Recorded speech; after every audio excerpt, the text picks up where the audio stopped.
మీ business ఏదైనా మీ ఊర్లో promotion చేయాలంటే అది సుమన్ టీవీతోనే సాధ్యం. ఇప్పుడే సంప్రదించండి. హాయ్ హలో నమస్తే వెల్కమ్ టు సుమన్ టీవీ. నేను మీ సుకన్య.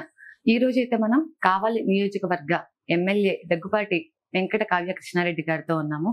మరి ఈ రోజు ఎన్నడూ లేని విధంగా కావలి జనం మొత్తం మాత్రమే కాదు, ఆంధ్రప్రదేశ్ మొత్తం కూడా తలుచుకునే విధంగా కావలి డెవలప్మెంట్ కోసం కృషి చేస్తూ ఉన్న మరి కావ్య కృష్ణారెడ్డి గారితో చిన్న చిట్ చాట్ ప్రోగ్రామ్. నమస్తే కృష్ణారెడ్డి. నమస్కారం అండి.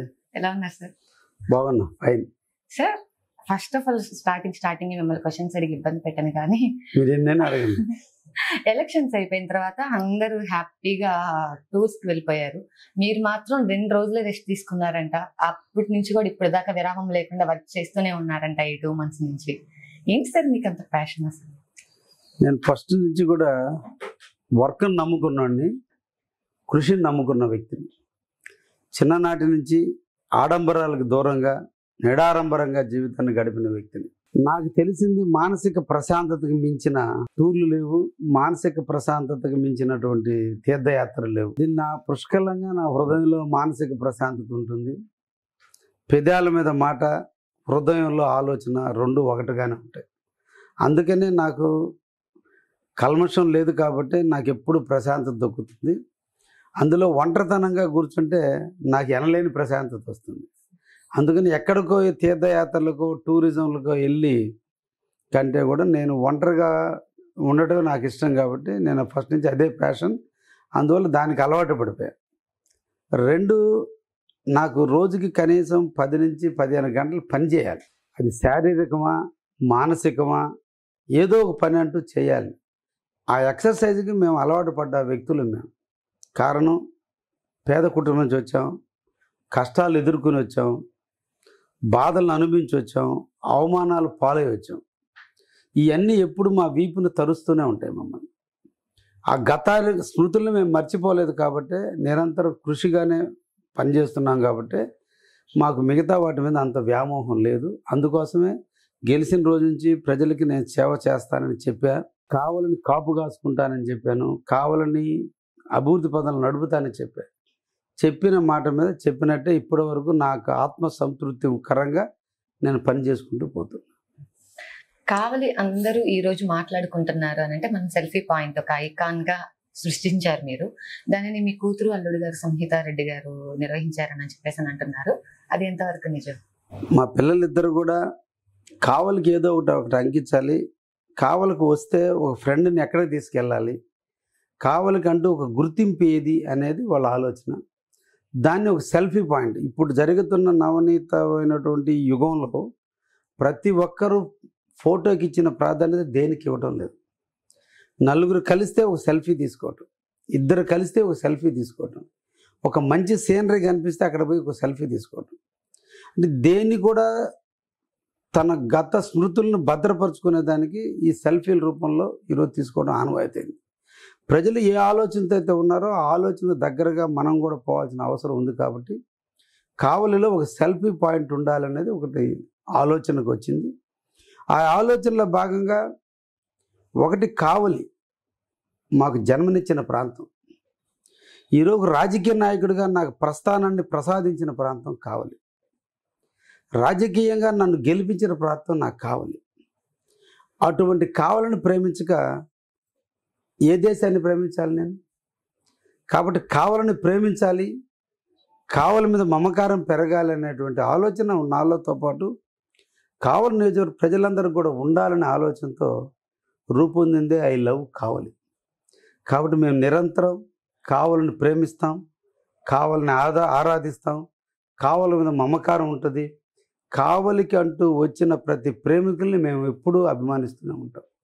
అందుకోసమే ఐ లవ్ కావలి అనేటువంటి కాన్సెప్ట్ పెట్టారు.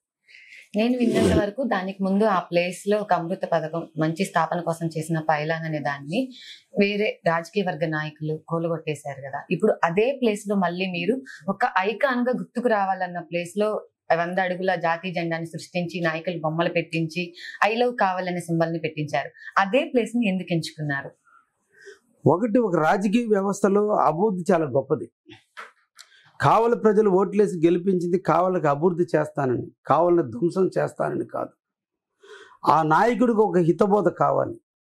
ఆ నాయకుడిలో కూడా ఒక మార్పు రావాలి. ఆ నాయకుడి యొక్క పరివర్తన మారాలి. ఎక్కడ ధ్వంసం చేశావో అక్కడే 100 అడుగుల స్తూపం, ఇండియా గర్వించే స్తూపం, ఇండియాలో గర్వపడే జెండా, నువ్వు స్తూపాన్ని కూలిస్తే అక్కడ ఈ జాతిని కాపాడే జెండా నెత్తినుంది. జెండా నెత్తిన ఉన్నంతకాలం నేను గర్వంగా తలెత్తుకుని తిరుగుతానని చెప్పేదానికి నిదర్శనంగా ఈరోజు అక్కడ 100 అడుగుల జెండాని ఏర్పాటు చేయడం జరిగింది. ఐ లవ్ కావాలి అనేది నార్మల్ సింబాలిక్. ఇప్పుడు ప్రతి ఒక్క ఊర్లో వాళ్ళ ఊరి పేరుతో పెడుతూ ఉన్నారు. బట్ మీరు అక్కడ డిఫరెంట్ గా చేసింది ఏంటి అంటే 100 అడుగుల జెండాతో పాటు ఇప్పటి వరకు 50 సంవత్సరాల నుంచి కావలి శాసనసభ్యులుగా ఎవరైతే వర్క్ చేశారో వాళ్ళ ఫోటోలు ఒక లెక్క అయితే, భారతదేశ స్వాతంత్రం కోసం పోరాడిన మహనీయులు ఎందరో నాయకుల చిత్రఫలకాలను అక్కడ ఏర్పాటు చేశారు. ఈ ఐడియా ఎలా వచ్చింది అసలు? ముఖ్యంగా అన్ని దిక్కుల దేశవ్యాప్తంగా ఐ లవ్ సర్టన్ ఏరియానే చెప్పుకోవడం జరుగుతుంది. కానీ అది సెల్ఫీ పాయింట్లు కాదు. రోడ్డు మీద పోతుంటే ఎక్కడో ఒక పార్క్ దగ్గర లేదంటే ఒక కూడల దగ్గర ఏర్పడడం జరిగింది. అది కాదు. ఇది భిన్నంగా ప్రత్యేకంగా ఇక్కడికి రావాలి, ప్రత్యేకంగా ఇక్కడ నిలబడాలి, ఇక్కడ ఫోటో తీసుకునే దానికి ట్రాఫిక్కి ఇతర వాటికి ఏటికి అవాంతరం లేకుండా చేసేటువంటి కార్యక్రమం. అదేవిధంగా ఇక్కడ జాతీయ జెండా, ఇక్కడికి వచ్చిన వ్యక్తికి జాతీయ యొక్క స్మృతులు గుర్తుకు రావాలి. జాతీయ జెండా యొక్క గొప్పతనాన్ని తెలుసుకుంటేనే జాతీయ జెండాకు సంబంధించినటువంటి పూర్వీకుల వెనక దీన గాథ కూడా ఇక్కడ తెలియాలి. దేశభక్తి పెరగాలి. దాన్ని కల్పించడం కొరకే ఐ లవ్ కావాలన్నప్పుడు అసలు ఏంటి కావాలని చెప్పేదానికి ఒకవైపున 14 మంది మూర్తుల యొక్క చిత్రపటాలను పెట్టడం జరిగింది. ఈ జెండా విశిష్టత ఏంది అని చెప్పేదానికి ఇంకొక వైపున 14 మంది మూర్తుల్ని ఏర్పాటు చేయడం జరిగింది. అసలు ఏంటి ఇండియా అనేదానికి గాంధీ మహాత్ముడిని, ఏంటి ఆంధ్రప్రదేశ్ అనేదానికి ఎన్టీ రామారావు గారిని, వీళ్ళిద్దరి యొక్క చిత్రపటాలను కూడా చేయడం. అంటే ప్రతి ఒక్కటి ఒక ప్రేరణ, ప్రతి ఒక్కటి ఒక ఆలోచన. అక్కడికి వచ్చినటువంటి వాళ్ళకి కావలతో స్టార్ట్ అయినటువంటి ఆలోచన 100 అడుగుల ఎత్తులుండే జెండా దగ్గరికి వెళ్ళాలి. జెండా దగ్గరికి వెళ్ళిన ఈ జెండా వెనక అమరులైన జీవిత గాథలు తెలుసుకోవాలి. అందుకోసం గాంధీ దగ్గర నుంచి జాతీయ నాయకుల యొక్క వివిధ రంగాలలో వివిధ విశిష్టమైన సేవలను అందించినటువంటి వ్యక్తుల యొక్క చిత్రపటాలను అక్కడ ప్రేరణగా పెట్టడం జరిగింది. ఈ కార్యక్రమాన్ని తిలకించి ఒక ఫోటో కాదు, ఫోటోని జీవితాంతం భద్రపరచుకోవడంతో పాటు ఆ ఫోటో వెనకున్నటువంటి గాథలు, ఆ ఫోటో వెనకున్నటువంటి భావాలు ప్రజల్లో వచ్చినాడు ఈ దేశం మీద ప్రేమ పెరుగుతుంది, ఈ దేశంలోనే నివసించాలి, మనం పీల్చే గాలి, మనం నడిచే నడక, ఇదంతా కూడా మన ఇండియాకి అమరులు ఇచ్చిన త్యాగం. ఆ త్యాగ ఫలాలు మనం అనుభవిస్తున్నాం. కానీ త్యాగమూర్తులను గుర్తుపెట్టుకోవడంలో కనీసం కొద్ది మందిని ఆ త్యాగమూర్తులను గుర్తుపెట్టుకోవడం కొరకే ఈరోజు ఒక హిస్టారికల్గా, దీనికి ఒక చారిత్రాత్మకంగా చాలా ఆలోచనాపరమైనటువంటి భావాలను తీసుకొచ్చే విధంగా ఈ గ్యాలరీని ఏర్పాటు చేయడం జరిగింది. మీరు ఎమ్మెల్యేగా ఎన్నికై 2 months అవుతుంది. ఈ ఆలోచన మీకు అంతకుముందే ఉందా? ఎమ్మెల్యేగా అయిన తర్వాత ఇలా చేయాలి అని అనుకున్నారా? ప్రజలు ఇచ్చినటువంటి గెలుపు అభివృద్ధి పదంలో పోయేటప్పుడు రకరకాల ఆలోచనల్ని ప్రేరేపిస్తుంటుంది వ్యవస్థ. చెయ్యాలని తపన, చెయ్యాలని దృఢ సంకల్పం, హృదయం నిండా కావలి నాది, కాపు గాయాల్సింది నేననే భావన నాలో వచ్చిన రోజున ఎన్నో రకాలైన భావనలు వస్తాయి. ఆ భావనలో ఇదొక భావన. దీని కార్యరూపం దాల్చింది మా అల్లుడు, మా కూతురు. 78వ స్వాతంత్ర వేడుకల సందర్భంగా రేపు దాన్ని ఓపెన్ చేస్తూ ఉన్నారు కదా, దానికోసం 10,000 మంది విద్యార్థులు కూడా ఊరేగింపుగా ర్యాలీగా వస్తున్నారని చెప్పేసి అని విన్నాము. మరి పిల్లలకి కానీ వచ్చే ట్రాఫిక్ కానీ ఎటువంటి ఇబ్బంది లేకుండా ఎలాంటి జాగ్రత్తలు తీసుకుంటున్నారు? ముఖ్యంగా కావలి నడిబొడ్డున జాతి గర్వపడే విధంగా, కావలి ప్రజలు తలెత్తుకొని తిరిగే విధంగా 100 అడుగుల ఎత్తులో ఈ స్తూపాన్ని పెట్టి జెండా ఆవిష్కరిస్తున్నామంటే దీన్ని కావలి టౌన్లో ఉన్న నలుమూల నుంచి కాలేజీ యాజమాన్యాలు వాళ్ళ పిల్లల్ని తీసుకొని ప్రేరణ కోసం కాలి నడకన జాతీయ జెండాని నెత్తిన పట్టుకొని ప్రతి ఒక్క విద్యార్థులు అక్కడికి విచ్చేయడం జరుగుతుంది. ఈ వచ్చే క్రమంలో మా పార్టీకి సంబంధించినటువంటి తెలుగుదేశం, బీజేపీ, జనసేనకు సంబంధించిన వాలంటీర్లు, నాయకులు అందరూ కూడా ఇది అందరి విజయం, అందరి సమిష్టి కృషి. అందరూ కూడా దీంట్లో పాల్గొని ప్రతి కాలేజీకి 5 నుంచి 10 మంది నాయకులు మళ్ళీ ఇన్ఛార్జిగా తీసుకున్నారు. వాళ్ళందరూ కలిసి ఊరేగింపుగా ఇది కావలికి ఒక పండుగ, స్వాతంత్ర దినోత్సవ పండుగ. పండుగ అంటే ఒక కులానికి సంబంధించింది, కానీ ఈ పండుగ దేశానికి సంబంధించింది. కావలి పట్టణంలో నివసించేటువంటి 1,50,000 మంది ఈరోజు ఈ పండుగ, నియోజకవర్గంలో 4 లక్షల మందికి ఈ పండుగ. కాబట్టి అందరూ కలిసి పనిచేస్తున్నారు, క్రమశిక్షణతో పనిచేస్తున్నారు. ట్రాఫిక్కి ఎటువంటి అంతరాయం జరగకుండా ట్రాఫిక్ నిబంధనలు పాటిస్తూ పిల్లలందరినీ కూడా జాగ్రత్తగా తీసుకురావడం, వాళ్ళందరినీ ఒక సర్టన్ ఈ ప్లేస్లో అసెంబ్లీ చేయటం. ఆ జెండాని ఆవిష్కరణ 22 నిమిషాల పాటు కొనసాగుతుంది. 0 to 100 feet వరకు పొయ్యాలిగా 20 నిమిషాల నుంచి 22 నిమిషాలు పడుతుంది. ఈ ఆద్యంతము గీతాలాపనల మధ్య, పిల్లల ఆనంద డోలికల మధ్య, డ్రమ్స్ వాయిద్యాల మధ్య, టపాసులు శబ్దాల మధ్య, నృత్యాల మధ్య, పోలీసుల యొక్క కవాతు, ఎన్సీసీ వాళ్ళ కవాతుల మధ్య ఒక ఆహ్లాదమైనటువంటి వాతావరణంలో ఈ కార్యక్రమాన్ని, ఈ జెండా మనది, ఈ దేశం మనది, ఈ కావలి మనది అనేటువంటి నినాదంతో రేపటి రోజున మా విద్యార్థులు, మా పుర ప్రముఖులు, మా పార్టీకి సంబంధించిన అధినేతలు అందరూ కూడా కలిసి ఈ కార్యక్రమాన్ని నిర్వహించడం జరుగుతుంది. దీంట్లో ప్రధానంగా ఈ కార్యక్రమం ఆద్యంతం కూడా మానసిక వైకల్యం, ప్రకృతి దృష్ట్యా కొన్ని లోపాలు ఉన్నటువంటి ఏర్పడ్డటువంటి బిడ్డల చేత ఈ జెండాని ఆవిష్కరించడం జరుగుతుంది. ఎమ్మెల్యేగా నేను, చీఫ్ గెస్ట్గా విచ్చేయబోతున్న బేదా రవిచంద్రరావు దీన్ని ప్రారంభించడం లేదు. 5 మంది పిల్లల చేత, 2 పిల్లలు మహిళలు, 3 పిల్లలు బాలులతో కలిపి 5 మంది పిల్లల చేత ఈ జెండాన్ని ఆవిష్కరించి కావలికి అంకితం చేయబోతున్నాం. జాతీయ యొక్క విశిష్టతని పిల్లలు తెలుసుకోవడం కొరకు ఇది పిల్లల పండుగ. దేశం వాళ్ళది, రేపు ఈ రాజ్యం వాళ్ళది, దేశం వాళ్ళది, వాళ్ళ జీవితాలు బాగు చేసుకోవాల్సిన బాధ్యత వాళ్ళదే. అదేవిధంగా ఈ దేశాన్ని బాగు చేసుకోవాల్సిన బాధ్యత వాళ్ళదే. ఆ జెండా యొక్క విశిష్టత తెలుపుకోవడం కొరకు ఇది పిల్లల పండుగగానే రేపు నిర్వహించడం జరుగుతుంది. సార్, మీరు ఏర్పాటు చేసిన ఈ ఐ లవ్ కావాలి అనే సెల్ఫీ పాయింట్ కి సొంతంగా మీరే ఖర్చు పెట్టుకున్నారని చెప్పేసి విన్నాము. ఇది ఎంతవరకు నిజం? రాజకీయాల్లో రాజకీయానికి వచ్చామంటే ఒకటి ప్రశాంతత కోసం, కీర్తి కోసం. కీర్తి అంటే ఎదుటి వ్యక్తులు నిరంతరం శ్రమింపజేయటం, ప్రతిపక్షాలను హింస చేయటం, ప్రతిపక్షాలని విమర్శించడం కాదు. కీర్తి అంటే ప్రజల మన్ననలు పొందాలి, ప్రజలకు సేవ చేయాలి, మానసిక ప్రశాంతత రోజువారీ పెరగాలి. నా వరకు నాకు ఒక మంచి పని చేస్తే ఆ సాటిస్ఫాక్షన్ అన్ని విధాలా ఉంటుంది. అందులో భాగంగానే దీనికి నిధులు వెచ్చించడం జరిగింది. ఇది ఏ ప్రభుత్వ ఖర్చుతో ఏర్పాటు చేసినటువంటి కార్యక్రమం కాదు. ఇది పూర్తిగా నా ఫ్యామిలీ మెంబర్స్ మేము చేసినటువంటి కార్యక్రమం. మా పట్టణ తెలుగుదేశం కమిటీ చేసినటువంటి కార్యక్రమం. అందరి కృషి ఫలితమే ఈరోజు ఈ సెల్ఫీ పాయింట్. అందరికి కష్టం ఉంది దీంట్లో. తాజ్మహల్ కట్టింది షాజహాన్, కానీ కట్టింది కొన్ని వేల మంది కృషి వలలు.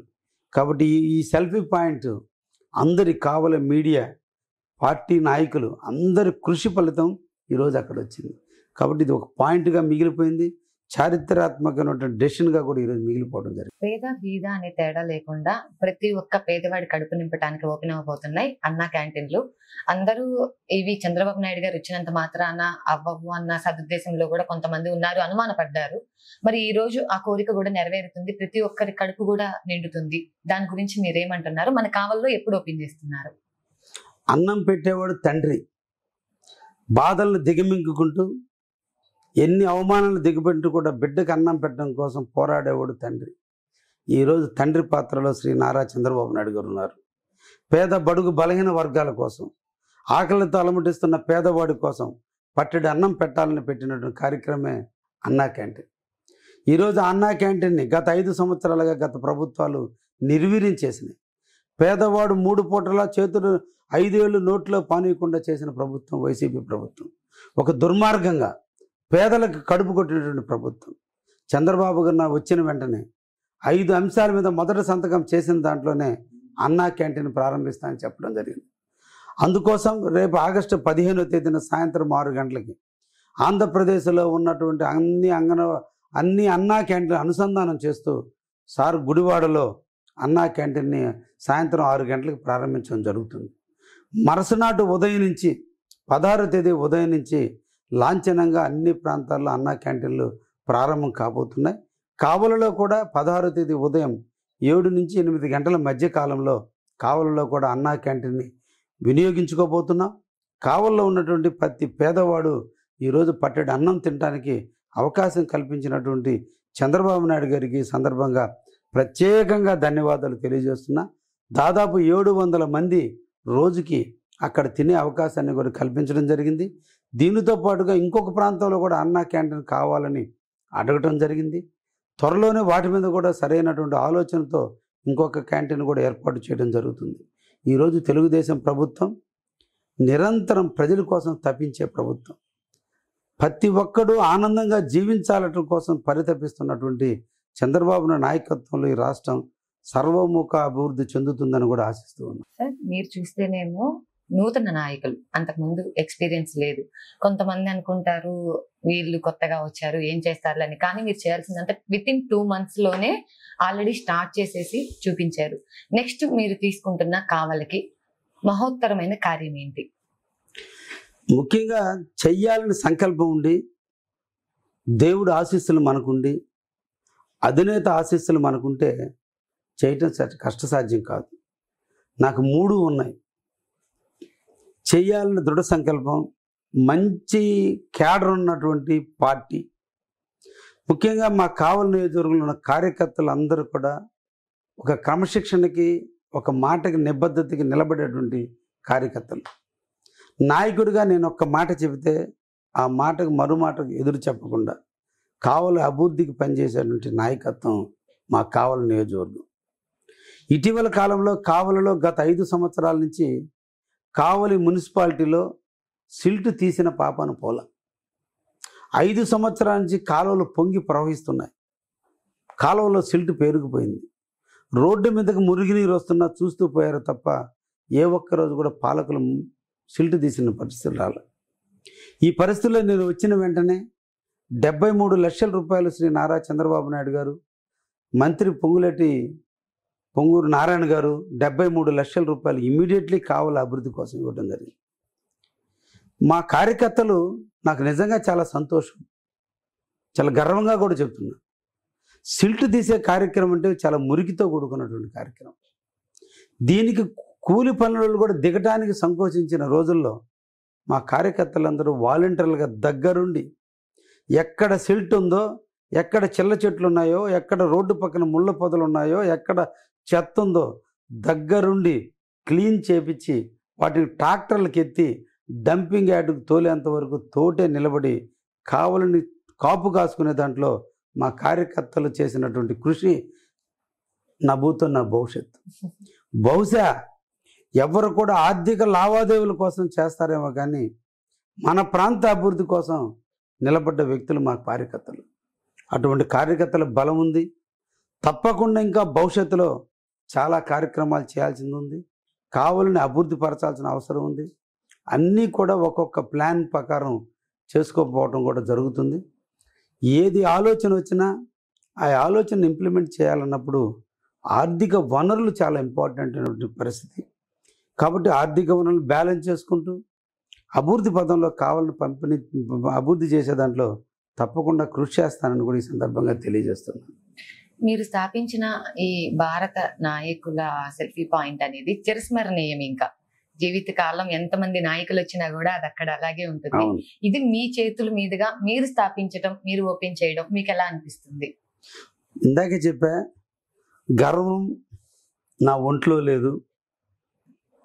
శ్రమను నమ్ముకున్నవాడు ఎప్పుడు కృషివలుడు అని నమ్మే సిద్ధాంతం. కాబట్టి మానసిక ప్రశాంతత కోసం 10 నిమిషాలపై ఆడ కూర్చుంటే వాళ్ళందరిని చూస్తే వాళ్ళతో పోల్చుకుంటే నేను దేనికి గర్వించాలి? వాళ్ళ సేవల ముందు మనం చేసే సేవ ఎంతది?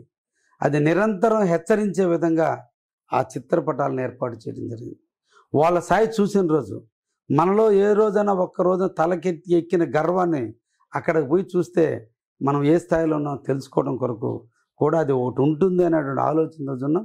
నిరంతరం దాన్ని పర్యవేక్షించినప్పుడల్లా మాలో ఎక్కడో పొగడతాలతోనో కించిత్ గర్వం ఎక్కిన ఆ మూర్తులు చూసిన వెంటనే వాళ్ళ యొక్క కీర్తి ముందు మన కీర్తి చాలా చిన్నది అనేది వచ్చిన రోజున మళ్ళా మన నిజ జీవితంలోకి రావడానికి అవకాశం ఉంటుంది. కాబట్టి గర్వపడటం కంటే మానసిక ప్రశాంతత ఉందనే విషయం మటుకు నీ సందర్భంగా చెప్పదలుచుకున్నాను. ఏదైనా ఒక కార్యక్రమం చేయాలి అని అంటే రాజుతో పాటు సైనికులు కూడా కావాలి. మరి మీ వెనుక ఎంతమంది సైనికులు తోడ్పడుతూ ఉన్నారు? ఎలా కృషి చేస్తున్నారు మీ కార్యక్రమం కోసం? మహాభారతంలో కౌరవులు 100 మంది, పాండవులు 5. సంకల్పం, చిత్తశుద్ధి, నిజాయితీ, నిబద్ధత కలిగిన 5 ఉంటే చాలు భారతదేశాన్ని సాధించడానికి. నాకు అటువంటి పాండవులు లాంటి సైన్యం కావలి నియోజకవర్గంలో చాలా ఉంది. అందుకనే కావలి త్వరితగతిన అభివృద్ధి చెందుతుంది. 2 నెలల్లోనే కావలిలో అభివృద్ధి చేయగలిగామంటే మా కార్యకర్తలు చూపినటువంటి చొరవ. అందుకని 100 మంది కార్యకర్తలు నా వెనక ఉన్నంతకాలం కావలి అభివృద్ధిలో నిరంతరం కూడా నేను పోరాడుతూనే ఉంటా, విజయం సాధిస్తూనే ఉంటా, కావలిని అభివృద్ధి పదంలో నడుపుతూనే ఉంటా. సో చూసేసారు కదండి, మరి ఈరోజు కావ్య కృష్ణారెడ్డి గారు చెప్పిన అమూల్యమైన మాటలు. అంతేకాకుండా 78వ స్వాతంత్ర వేడుకల సందర్భంగా రేపు కావలిలో ఓపెన్ చేస్తున్న ఐ లవ్ కావాలి అని సెల్ఫీ పాయింట్, అంతకు మించి దానిలో 100 అడుగుల మువ్వన్నెల జెండా కూడా రేపు ఓపెన్ చేస్తూ ఉన్నారు. దానిని 5 మంది వికలాంగుల చేత ఓపెన్ చేపిస్తూ ఉన్నారు. ఇది అంతకన్నా గణనీయమైన చెప్పాలి. ఎట్టి పరిస్థితుల్లో నేనున్న ఈ కొద్ది కాలంలోనే ఖచ్చితంగా కావలి కనకపట్నం అనే పేరును మాత్రం నేను ఖచ్చితంగా చేసి చూపిస్తాను అని చెప్పేసి మరి ఈ రోజైతే మరి కావలి పులిబిడ్డ మరి కావ్య కృష్ణారెడ్డి గారు అయితే మరి మాట ఇచ్చేస్తున్నారు కదా. సో చూసేద్దాం మరి ఇంకెందుకు ఆలస్యం. మరి ఇలాంటి అప్డేట్స్ కోసం చూస్తూనే ఉండండి సుమన్ టీవీ. నేను మీ సుకన్య.